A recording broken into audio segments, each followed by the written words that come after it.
Salam, gəlin bu suala baxaq. Bir də onu nəzərinizə çatdırım ki, bu elədiyim suallar 20 sınaq, 11-ci sinifin 20 sınaq buraxılışa hazırlıq kitabındandır.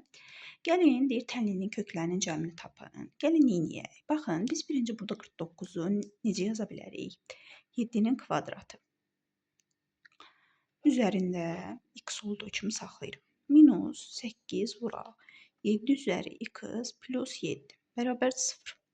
Digər tərəfdən baxıram ki, 7-nin üstü x yaza bilərik də, hər ikisində ortaqdır. Ona görə gəlin 7 üstü x-ə biz 1 t deyək.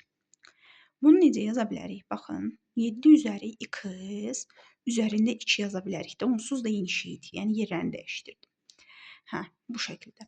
Minus 8 vuraq, 7 üstü x plus 7 bərabər 0-a. Yəni 7 üstü x-ə biz t demişik axı.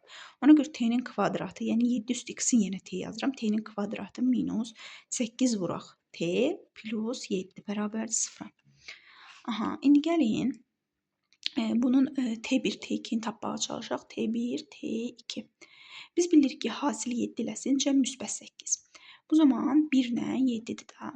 Yəni hasil 7 eləsin, cəm müsbət 8 eləsin. Amma siz yəni deyir ki, tənlinin köklərinin cəmini istəyirsən. Sən gedib əgər 1 ilə 7-ni toplayıb 8 yazsan, sənin cavabı səhvdir. Niyə? Çünki səndən deyir tənlinin kökləri cəmidir. Yəni sən burada x-i tapmalısan.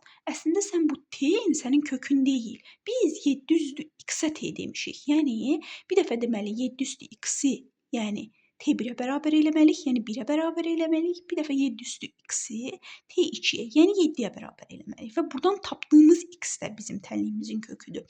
Biz də bilirik ki, ədədin üzəri nə olsa 1-ə bərabər olur. Deməli, x 0-dır da, istənilən ədədin üzəri 0, 1-dir. Digər tərəfdən, deməli, 7 üstü elə 1 imiş ki, 7-yə bərabər imiş, x də 1 imiş. Bizə də deyir ki, tənliyinin köklərinin cəmi. Bəli, burada x-lər bizim tənliyin kökləridir və bunların da cəmi 0 üzərinə gələk 1 eləyir.